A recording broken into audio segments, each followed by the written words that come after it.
Great. Welcome back to House Healthcare for the afternoon session on Friday, April 14th. We are going back to S37. We have a final version with the various things we talked about yesterday made. So we'll have Jen or Amran, I think, is walking through them. And we will have some committee discussion and vote. Turn it over to you. Great. For the record, Amran Abergele, Legislative Counsel. Jen Carby, Legislative Counsel. I'm going to screen share draft 2.2 of S37, the House Healthcare Strike All Amendment for S37, an act relating to access to legally protected healthcare activity and regulation of healthcare providers. This is a markup version. So this has all of the changes that you saw in the previous draft 1.1 have now all been incorporated. And then there are some additional changes now highlighted and bolded again in yellow, following yesterday's morning's conversation. And I want to be clear, what we have in front of us is the final unmarked version. So Posted to the website, there should be two versions of this amendment. 2.2 is the markup version and 2.3 is the clean version. Right. So we'll want to look at the screen or your laptop. What Claire printed was the 2.3. Hey, Lori. Yeah. Does this go anywhere after us or does it go to the floor? It has to go to appropriations, Oh, okay. but it won't be there long. Would you like me to skip down to the changes or do we want to do a high level? Let's skip down to the changes and then I'll agree to those. And then with the discussion, we might have to reference some places. All right, so the first change based on yesterday's conversation is down on page 12 in section 8, which is the subchapter heading for new subchapter 11. The previous version had Pregnancy Services Center fraud, and this will now read Pregnancy Services Centers. So removal of the word fraud, and I had to make centers plural. Okay. Then the next change is on page 13, the last sentence of subdivision 1. It previously read, many limited services pregnancy centers have promoted patently false or biased medical claims, et cetera. So now it will read some limited services pregnancy centers. Okay. Next change is at the bottom of that same page. There was a comment and discussion about the phrase autonomy-based obligations and what did that mean. So we have changed the language slightly in here for your review. We're not dedicated to this language in any way. So if you would rather something else, we can certainly change it. So right now it says, it would now say, without veracity in information and communication, it is difficult for individuals to make informed voluntary choices that are essential to one's sense of personal agency and autonomy. Comments, questions? Pregnancy get removed from one of those? I remember that. We haven't gone back to that yet. Okay. Yep. Yep. Anything on this one? It works. That sounds great. Yeah. Okay, great. The next change, which I only just highlighted in yellow, is where I moved the comma. In subdivision 5, so the comma used to be right after clients and it's now after 4 to make this read a little bit more clearly. And the next changes are down on page 17.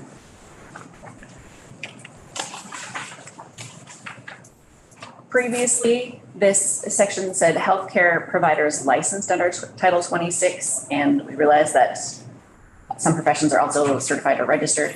So we've added certified, registered, or before licensed twice in this paragraph. Okay. Questions, comments? Good with that? Okay. So now we're moving into some language that you have not seen Yes. yet. So this is section 9. This is the section where we had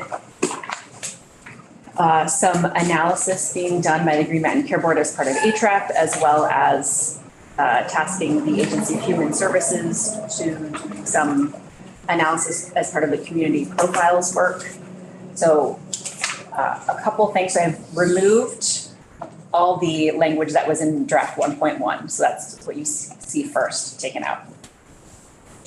Next, we have the codification of the HRAP language for a couple of reasons. Originally, this report requirement back when it started was a one-time report back when the bill was first introduced, and it sort of morphed into an ongoing analysis, but never got moved from session law into statute, where it will be able to be found more easily than if it gets put in session law somewhere. So the section 9405 of Title 18 is the State Health Improvement Plan and Health Resource Allocation Plan statutory provision. Subsection B, and all of this language here is noted in yellow because it was not in the previous draft, but new language in statute. This is current language in statute, but new in this draft. Okay. So subsection B outlines the Green Mountain Care Board's responsibility for HRAP. So this is sort of the explanation of what the plan should do on page 18 into page 19. And then you will see on page 19, I've added in new language to say the board shall include reproductive healthcare services and gender affirming healthcare services as those terms are defined in 1 VSA 150 in its plan analysis. So the language is slightly different because now I don't need to refer to this statutory provision, it's in the statutory provision. And also I tied the reproductive healthcare services and gender affirming healthcare services to the definitions in section 150 of Title I. So is the intent of this language, I know we have another section, part of section 9 we're talking about, but when it comes to the Green Mountain Care Board and HRAP, what we had already gone through and agreed to, has the intent of that language changed at all with these changes you're making? No. Okay. Okay. Any questions? And this is in the already established language, it says of the advisory committee. I wasn't sure what that was. I believe the Green Mountain Care Board is required to have an advisory committee in statute. For HRAP, or is it the No. care advisory? They have like a gazillion of them. They do. I don't think this one is specific. I would need to look. Yeah, let me look to be at the honest. rest of the statute while Emily keeps going with you. Any other questions on this part while they're? All right, and then the next part is what we were going to talk about yesterday, and then Daisy worked with stakeholders, like specifically AHS, and I think this is some new language for us to look at, right? Yes. Okay. So previously, both the HRAP piece and the AHS community profiles piece were both in session law in section 9. As we are now codifying the HRAP provisions, I added a new section 9A to address just the work for the Agency of Human Services. So you'll see a new section 9A at the bottom, starting at the bottom of page 19. Section 9A, Agency of Human Services, State Health Assessment, Community Profiles.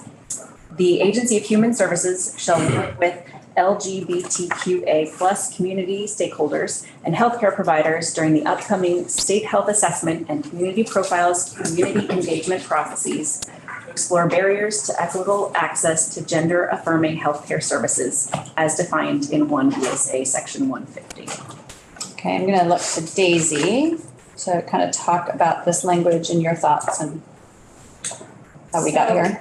Yeah, I think you'll notice that the language referencing reproductive healthcare services is removed. And that's because in digging down into the equitable access area of the community health profiles, there are indicators that I think satisfy that requirement in terms of access to those services. So I think requiring that again would be duplicative. And I want to be sure that we get, that we meet the intent of this, and that is being able to measure progress toward equitable access to gender care. And we discussed the challenges around, I think in this committee and as well as my conversations with the HS, we discussed the challenges around defining gender affirming healthcare services. And also the need for those to expand as individuals' needs expand and grow. And also discuss the need to respect privacy for both the providers and individuals seeking and receiving care. And thus agree that we want to involve stakeholders in identifying what the indicators would look like. And in order to embed that process or embed those voices in the process, we want to do that through a process that's that would work that data and those voices into the state health assessment or the state health improvement plan. So it does take more time, of course, but it is something that happens annually. And this is a way that would do, I think, what, I was very concerned about, and that's embedding those voices and those needs into all the services across the agency. And that includes mental health, something we heard Wes and his Father Lance speak about, as well as other services and other primary care entities. So I just want to say, I think that the agency, when we sent them this language, their response was, "This looks excellent." Oh, good. Yeah, so they're happy and you seem to be good with getting what you specifically wanted. I think it's good for us to be able to get to this data, to the stakeholders, so. Yeah, I think this will lift up people who are impacted most by it, and I think it'll make more transparency and also just for some longitudinal knowledge that'll tell us, are people getting what they need? Are we getting better at improving access and equitable access? It'll give us some longitudinal measurements. Right, any other thoughts or comments or? I just, as a new person, want to say I applaud the process. I got it to feeling like something that was a barrier to being like, this is excellent and it's doing what we need for people. So that's a nice moment. Yeah, thanks so much. It's great. I'm just curious about what the word upcoming means. This is in statute. How does that get defined? Was this session law? Yes. Okay, so it just means the next one, and then it doesn't apply to anything in the future. Correct. Thank you. Okay. Look how much I know, session. I know, I'm impressed. I don't know. We're writing notes over here. Do you want to explain real quick what session law is versus? We do it. All right. So I'm actually going to use Cameron's draft here as an easy way to tell. Sort of easy way to tell. So there's two types of law that we put into bills. There's statute and session law. They're both good law, but session law is harder to find because it only gets published in the, we don't actually seem to have it in here, but in the Acts and Resolves, the white book, it gets published at the end of the year after the session ends and has all of the acts from this session in it. So that session law is enacted during one session and appears in the acts of that session, although it lasts as long as the terms of the language itself last. So it's not something that ends at the end of the session. But the easy way to tell if something is going into statute or a session law is if you see appear at the top, and usually it'll be when it's in where it's going to live, it'll say, section 9. And then it says 18 VSA section 9405 is amended to read. So if it's citing the VSA, the Vermont statutes annotated somewhere, those are the green books. And that's telling you it's going into Title 18 of the Vermont statutes annotated at section 9405. So if you were to look at it in the books or on the website, you'd be looking for Title 18 and then you'd go look for what chapter section 9405 is in. In this case, it's in chapter 221, just because we spend a lot of time in that chapter, but often we don't know what chapter either. So then it will be followed in many cases, depending on how it's drafted, with section 9405 and then the title of the section all in caps. Contrast that with when we're doing session law, You can see here, section 9A doesn't say anything about the VSA. It just gives you the section heading, just gives you the title all in caps. So if it doesn't mention right next to where it says the section number, if it doesn't mention the VSA, then it's session law. If it does mention the VSA, it's statute. And so when we codify things in statute, we sort of enact them in session law. So again, still good law, just easier to find in the Green Book. So if it's something that's going to stick around for a while, it's a provision that's going to be in place for general rule of thumb is sort of 3 to 5 years or more. We tend to codify it because people are going to need to go back and be able to find it. If it's something shorter term, like a study committee, or the next time these community profiles are updated, or it's an appropriation, those kinds of things are shorter in duration. They don't need to clutter up the Green Books with more language that's only in place for a short period of time. Does that help? That help? Yeah. So Art, sorry. Art and then Leslie. Just a procedural question. Sure. When all these things have to go into the statutes, who does that work? That's a great question. We do that. We do that with our publisher. This is what we do in the summer. So when you all go home, Okay. one of the things that we do, we first look over each of the acts that we worked on to make sure that everything looks accurate. We create an act summary. So there's a whole series of act summaries online that summarize all the acts. And then we work with our publisher, LexisNexis, and they send us a proof for each of those titles for the supplement.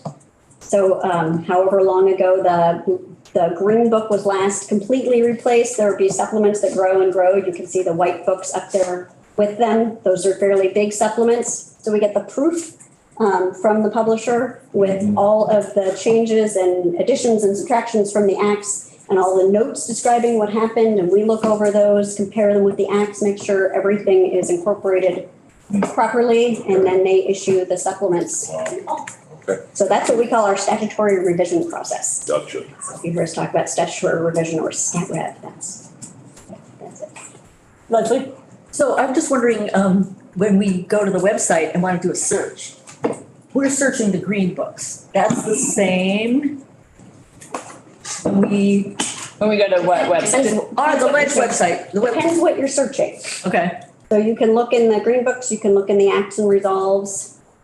So if you go to this Vermont statutes online, yes, that is. Vermont laws, it says Vermont statutes online. Yep. That's that. Statutes, That's yes, green. those are the I just want you to know that that's that.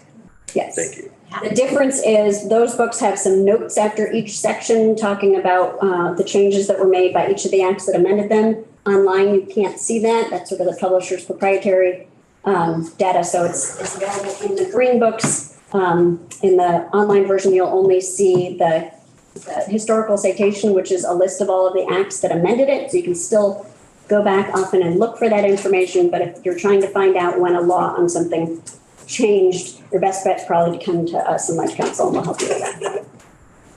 Thank you. That took me a while, so thank you. Okay. Yeah. That's great. All right, let's go back to the bill. Before we leave the section 9 and 9A, I see Jen has found the answer to the question about the advisory committee that's referenced in Oh, right. the current statutory language. It is a general advisory committee. It is That the is- general advisory committee. Yes, it is. The Green Mountain Care Board shall convene the Green Mountain Care Board General Advisory Committee established pursuant to subdivision, et cetera, to provide recommendations to the board during the board's development of the plan. Great. Thank you very much. And then there's just one last change, which is in the effective date section, because I had to make note of the new section 9A. Oh, right, okay. That has been added and the effective date will be on passage.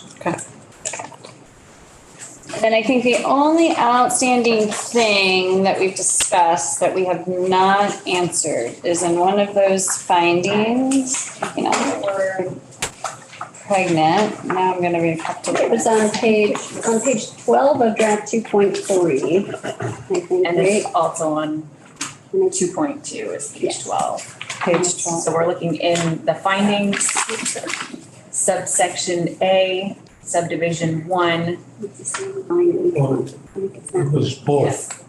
Instead of many.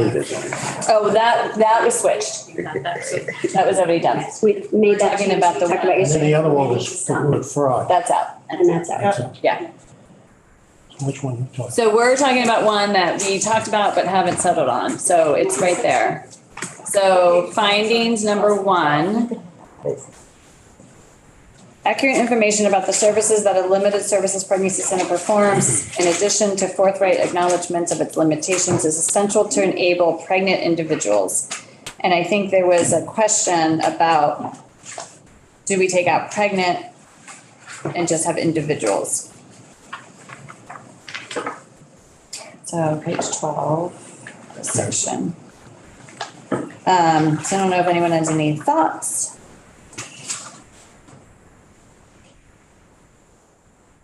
I would say from our standpoint, the full section is on pregnancy services and services sought by people who are pregnant. So I think it makes it's consistent, more consistent with the section to leave that modifier in, but I don't think it's critical to make it work if you prefer to have it out. I agree. Lori? Go ahead. I mean, would it be fixated just by putting the word potentially pregnant individual? Because people don't know if they're pregnant or not, and there could be people who go in to ask questions that are not gonna get pregnant, but I don't know, I just I think try that to make it as may inclusive. introduce a complication that is not addressed throughout.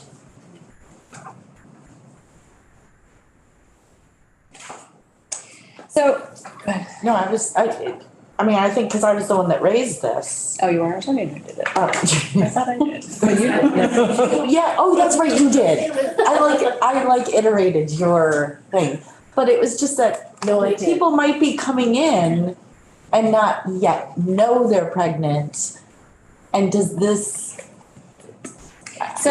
limit that, oh, well, we can tell them anything we want because there was no confirmation that they're This is pregnant just yet. findings. This is making Right, okay. certain findings in the actual language of the section. It does not speak to providing information, I don't believe, specifically to people who are or are not pregnant. But it does talk about the very last sentence, as this allows individuals to determine if they need to seek medical care elsewhere in order to continue or terminate a pregnancy. So I think in this section, we are specifically talking about pregnant people. Yeah, I kind of trust Jim's Yeah, I assessment think of so. the necessity of leaving it in. But again, it doesn't change, that's just findings. It doesn't change the fact that a pregnancy service center can counsel anyone who walks through the doors and whether they're pregnant or not pregnant, right? I mean, it's, Right, I do not think it is critical, so if Okay. people want to take it out, I don't think that changes anything about the veracity of the findings. I mean, I think they work either way. so let's do a little straw poll. Go ahead, Daisy, before we do a straw poll talk. No, let's take a poll. I think So who wants to take out the word pregnant? I don't care either way. What if we replaced it with, it is essential to enable individuals in this state to make informed decisions about their reproductive care? And just take out the word. Take out the word pregnant What? and then add their reproductive care. We did, I think we want to say reproductive health care, just because that's what we are. Yeah. Brian? I don't recall, do crisis pregnancy centers or limited, I don't know if that's the proper term anymore. Yes, I guess it is. Do they offer contraception or do they just offer ultrasounds by people who aren't trained? So I think it depends on I don't think I'm not sure if they do or not do that, and I think it depends on the one you go to. They do offer some offer STI testing.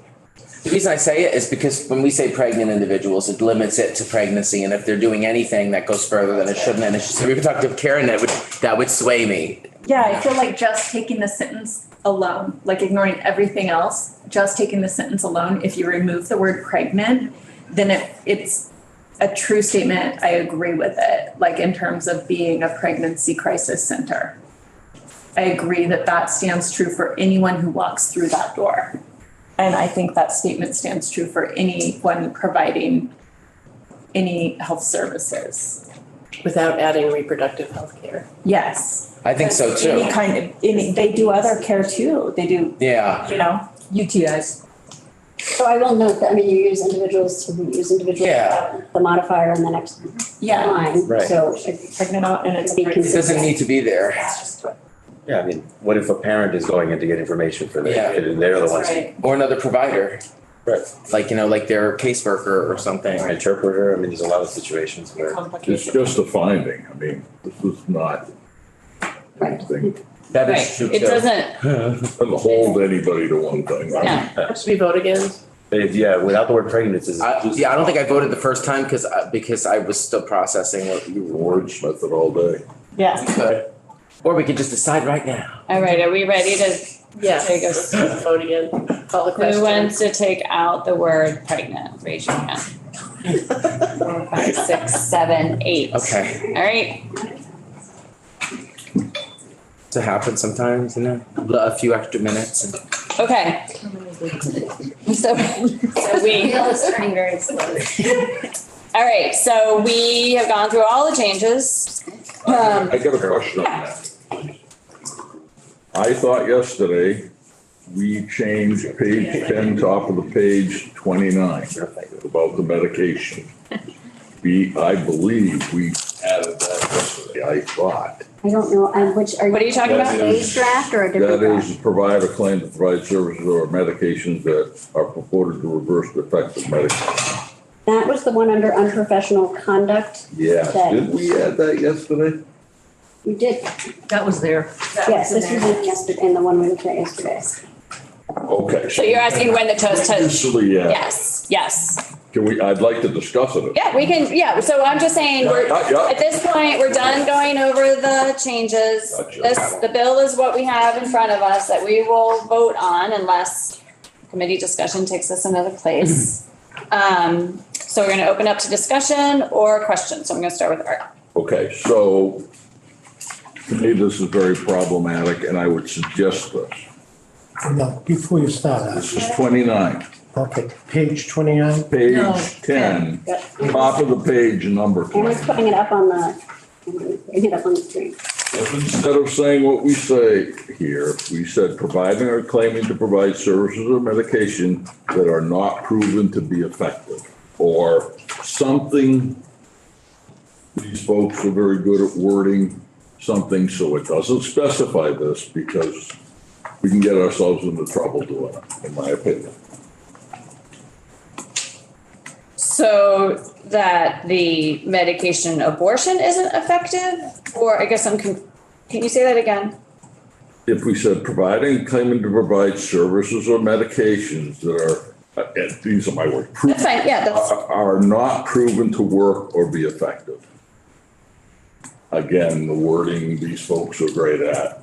So you're objecting Something to where the it doesn't purported? specify one thing, because it could be many things. It could be no things, because I think you're gonna find this is effective occasionally. So I think if we get into it, we get into a murk, in my opinion.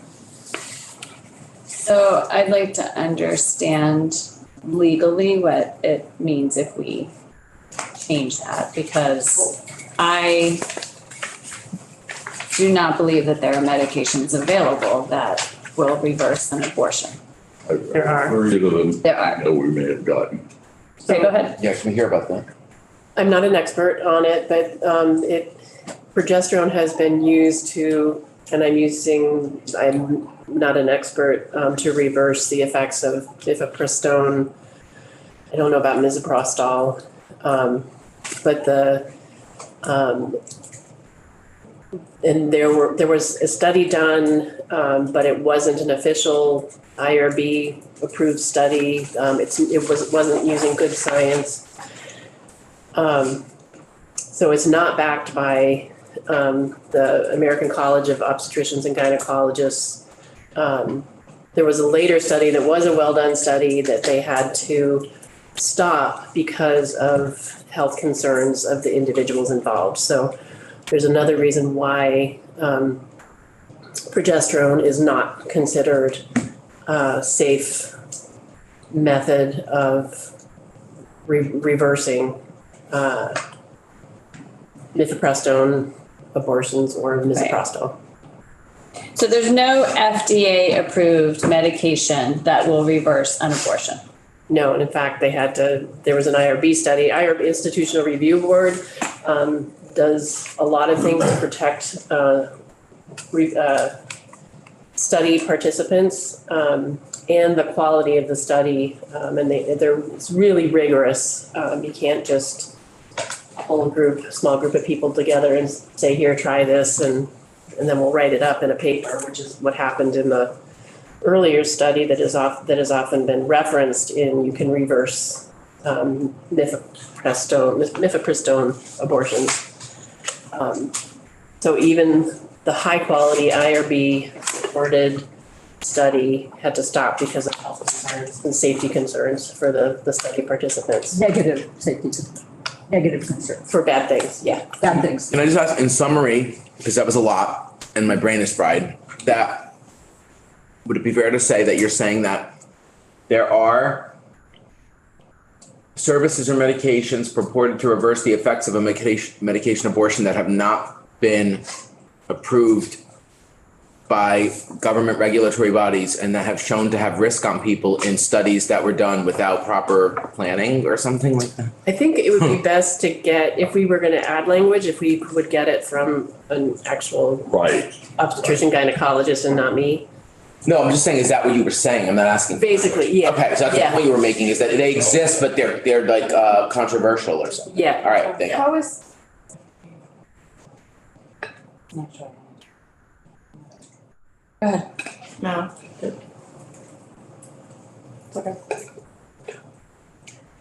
Did you ask a question? Or Okay, so what I did is I asked Mari if she could confirm Right. what I understood her to be. What was the second part? I had a thought, maybe you were starting to read my mind. I didn't say it yet. Oh, It's maybe I was possible. reading It's possible. It happens sometimes. Yeah. Because Mari said like maybe we should get language from an actual professional with expertise in this area, but at the same time, Well, we could add something like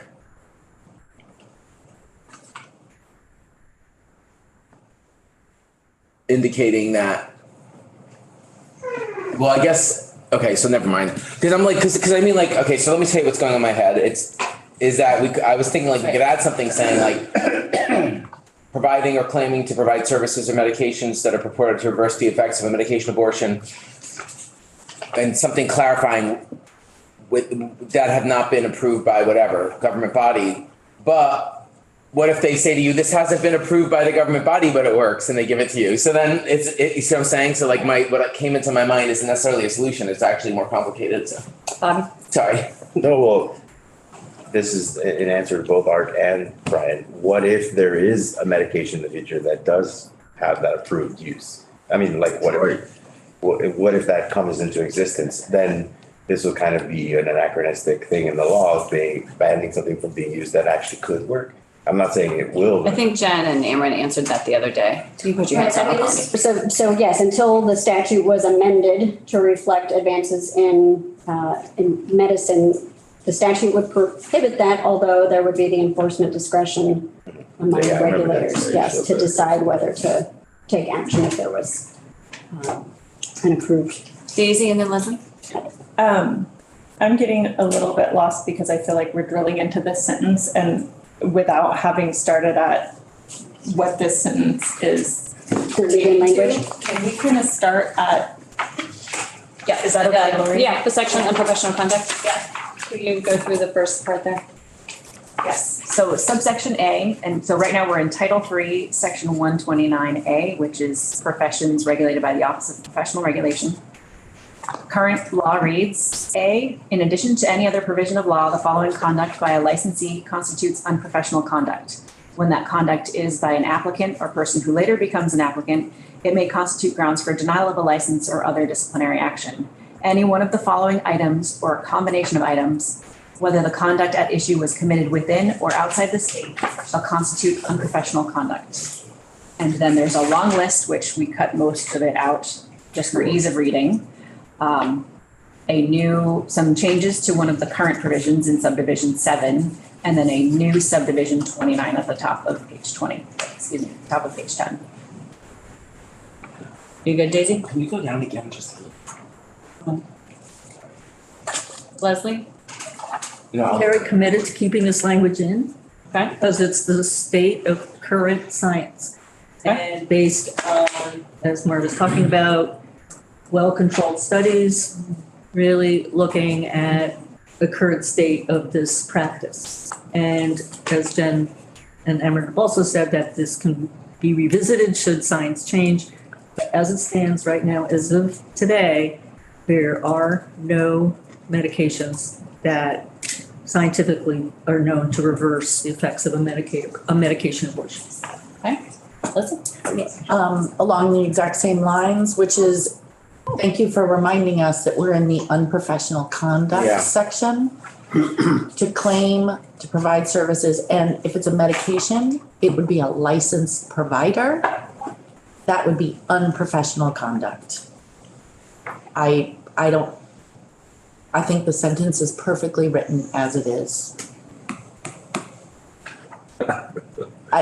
Again, if we changed it to include anything that was not proven, why wouldn't we be better off?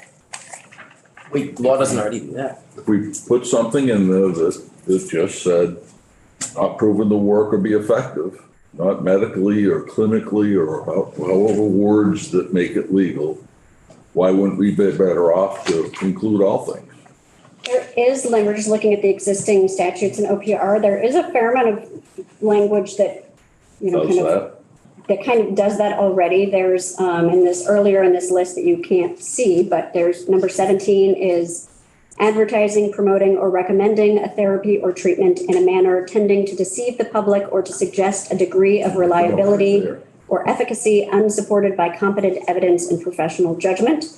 Number 18 is promotion by a treatment provider of the sale of drugs, devices, appliances, or goods provided for a patient or client in such a manner as to exploit them, or selling, prescribing, giving away, or administering drugs for other than legal and legitimate therapeutic purposes. There's willful misrepresentation in treatments or therapies. And then here's the one that I was showing Emmerich. I don't know what this means, but offering, undertaking, or agreeing to cure or treat a disease or disorder by a secret method, procedure, treatment, or medicine. I have no idea, it's not even clear whether a secret modifies all of this. I have no idea what that means. That said, OPR, I believe, is the one that recommended adding this language in. So I don't know the extent to which they don't feel their existing provisions specifically allow them to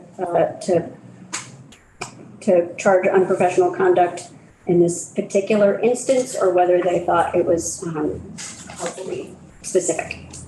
Melanie, thank you. That's my question, is there a reason that it's there? Because if that was enough, then it would have been doing its job already. And so there must be a reason that this was discussed being added to it, because maybe there was unclear. It was a specific recommendation from OPR, but I don't recall the rationale. I agree, we should leave this in. I think, I agree with the science of it, and I mean, I would never want someone to be in that situation, and I think this is a standard that I would expect for myself, for my daughter. I just think this is a standard that we should have for our constituents and for these places that, we have heard are providing wonderful care and who have had no reported cases against them. And I think if we want to keep them helping people, we need to keep them safe. And this is something that would do that.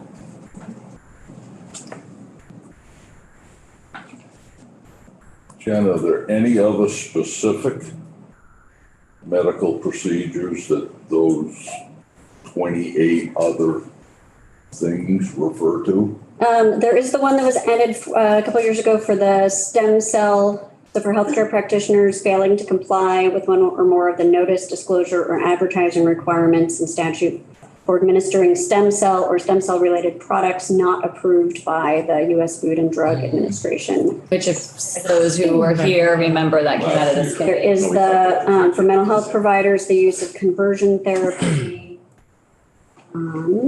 Just scrolling through. Let her finish. Yeah, we saw. There.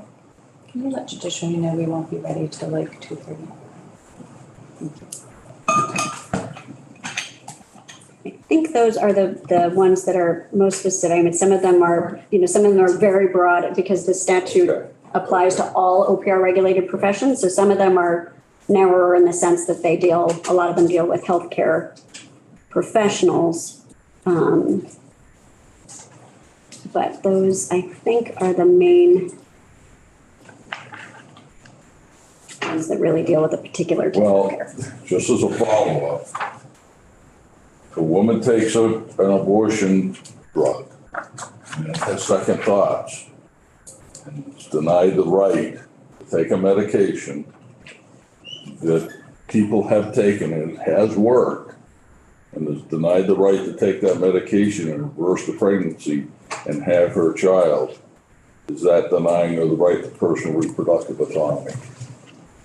I think that's the question we need to consider. Right? Brian?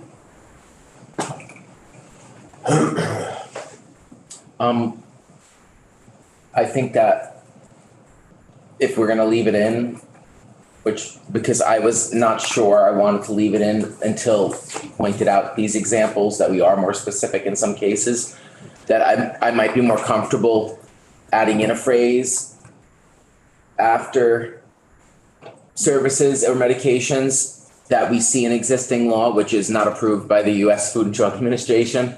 So because it's like, if you look at like the stem cell one, it has that at the end. So providing or claiming to provide services or medications not approved by the Food and Drug Administration that are purported to reverse the effects. I think the medication is approved by the FDA. It's just not approved for that purpose. Right, so that, yeah. Alyssa. Oh, I see what you're saying. And then Mari. I just wanna. I mean, we could restructure the sentence. Yeah. I want to again remind everyone that we are talking about unprofessional conduct here. So we're talking about conduct on behalf of the provider. Because someone has personal reproductive autonomy does not mean that providers must provide unproven, dangerous, off-label, experimental medications or procedures just because somebody wants something to happen. We're talking about the provider here and the unprofessional conduct of the provider. You can wish everything you want, but a provider doesn't have to provide you with what you wish for. Good point, Mari? Or they could. And then you go through the process outlined in whatever with the OPR. Right. You have a hearing or whatever. Yeah, and then there would be some sort of investigation and discovery and. Catherine?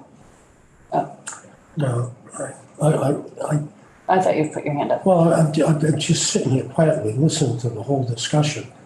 And nobody around this table, at least in my opinion, knows what the hell they're talking about in terms of this particular drug. There's nobody that's a pro. Brian made a suggestion earlier that we get somebody that does know if there's a drug that reverses. I think one of the other pillars they took. Actually, Pardon me? I thought that we had testified, I testified. Yes. The doctor. The Dr. Benvenuto. Okay. Yeah. Yeah. Progesterone? There is no scientific evidence that there is medicine that reverses an abortion Safely. safely. There's no scientific evidence, right? And again, No, we're not experts, but this is under the unprofessional conduct, Yeah. right? And so if someone is given a drug that they think is going to reverse an abortion or doesn't, they can go through this process, right? We are trying to protect people from unscientific information, not from the act, just from being told the information. And for sure, there is no scientific evidence According to the, anywhere. According to the American College of Obstetricians and Gynecologists, no. Okay, And I'm sure that not the only now let me ask you this question, medical profession. just so that I get it straight. Is there a drug that is used for something else, that is normally used for something else, that if used can do this? So we don't know that, there probably is, and you're talking about what Alyssa mentioned earlier, which is off-label use of medications, which is a really murky area to get into. Providers will use medications in an devices in an off-label way, but they have backing their actions up. High-quality evidence, standards of practice. There's all sorts of medical information backing that decision up. and I also go back to, if there was scientific evidence, OPR would not have, Put it in. And these, That's my and piece, yeah, sorry. it's okay, right, Bobby? I just have what I think might be a useful analogy that has nothing to do with reproductive care, but something that was in the news. There are a lot of people who are convinced that ivermectin, over-the-counter worm medicine, or dewormer, would cure COVID. And there's no scientific evidence that it does. And a doctor prescribing it would probably deserve to get, a penalty for unprofessional conduct for telling a patient that this Right. horse dewormer is going to cure. But they were still But people still. grabbing it, right? Yeah, that's what I'm saying. The first question, Yeah. the doctor is in practice for telling you that it works, but nothing stopped you from going to Agway, Yeah, exactly. buy a tube of Practice, ivermectin, yeah. trying it out and finding out it doesn't work. So I don't think that this is an abridgment of anybody's autonomy. It just means the professional can't tell you to do something that's not.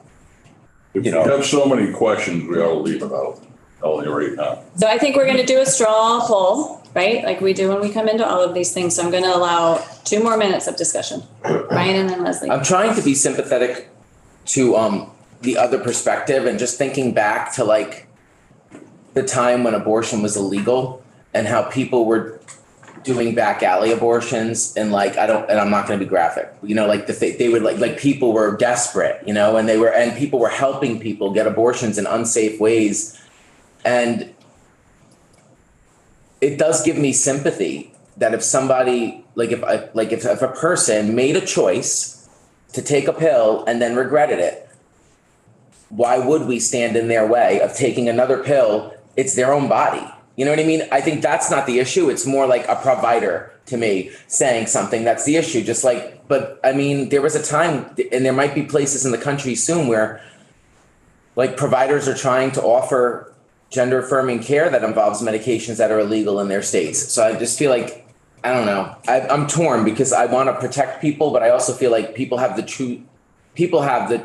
have the choice to do what they want to do for themselves, even if it's going to hurt them, if there's a chance it could help them, if that makes sense. And they still will, because we are not preventing that from happening. We're just saying the provider cannot, and that's where I feel like a little more comfortable with it. Right. We're not even saying the provider can't do it. We're just saying that it's unprofessional conduct.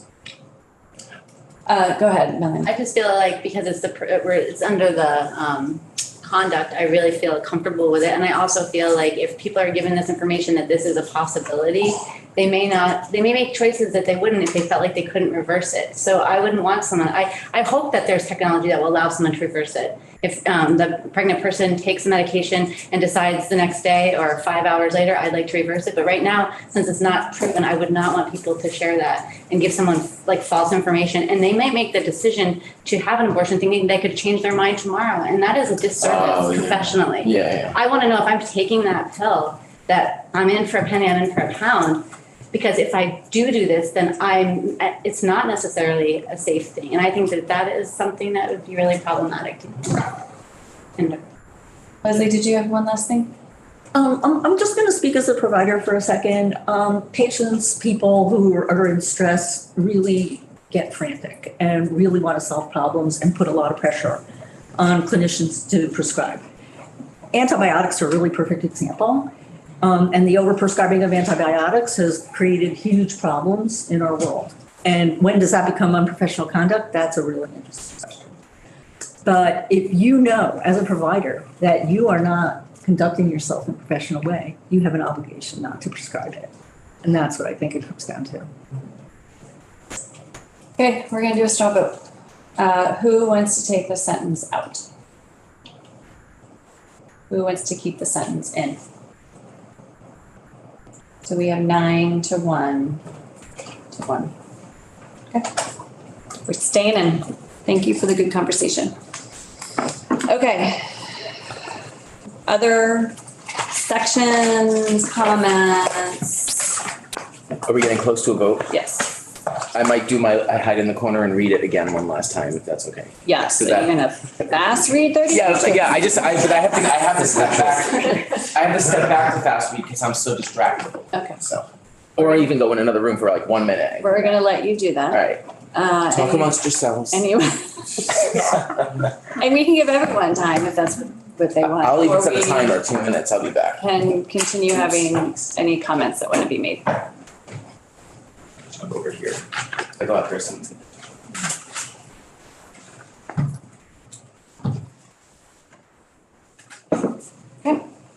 Then we will